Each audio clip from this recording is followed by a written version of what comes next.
Welcome back. So we now have the ability to show the map name, and we're only setting that if we click on New Slot. We're setting it on our load slot here, but we're not actually saving it to disk, which means if we close the game and come back in, the map name is blank. So we need to actually load that in just like we're loading in our player name, and that means we need to save it to disk. So we're going to do that in this video. Now, when are we saving to disk? Well, we're doing it in New Slot button pressed. When we save slot data, we're passing in that slot. But save slot data doesn't save the map name.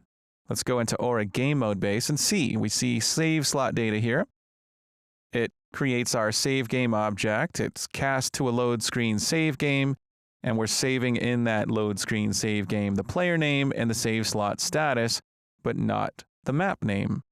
We need to add the map name to our load screen save game. So let's go to load screen save game and add a map name. Let's go ahead and just copy player name, paste it here, and call this map name.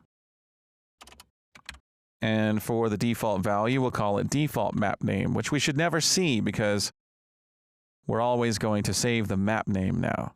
And we'll do that in Aura Game Mode Base right here where we're saving our other properties. So we'll take load screen save game, get that map name, and we'll save it to the load slot map name. So we can call get map name from the load slot.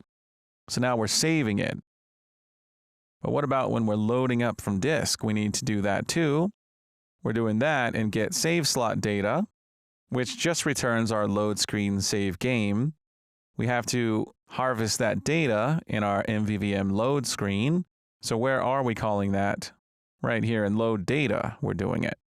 So when we load data, we need to get our load slot dot value, because we're in a map here, load slot dot value, and we need to set the map name with our setter. If we call the setter, it's going to broadcast the field notify, which is what we want. Now, we can get the map name from our save object, which is, of course, of type load screen save game. So we can take save object and get the map name from it. And that way, we'll set our field notify as we're loading in from disk.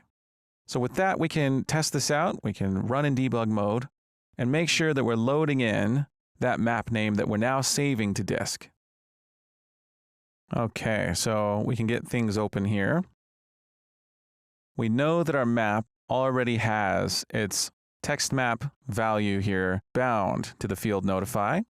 Now that we're saving to disk and loading, let's see how this works. We can press play. Now, we're just going to get default map name because we never actually saved these names to disk yet. So we need to go ahead and just delete these slots.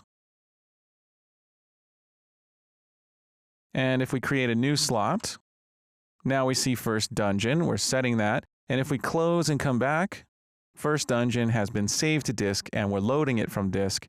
So we see it here. So we can do that with any of these. As soon as we've done this, now first dungeon is saved to disk and we load it back. And if we save over this, then we can update that dungeon to whatever map that we travel to and save, and we'll see that here. So now that we're saving the map name to disk, it's time to be able to select the slot, press play, and travel to that map. Now we can identify the map, and our game mode should have a map with that default map inside of it, and that's going to allow us to travel to it. So let's do that. We'll do that next. I'll see you soon.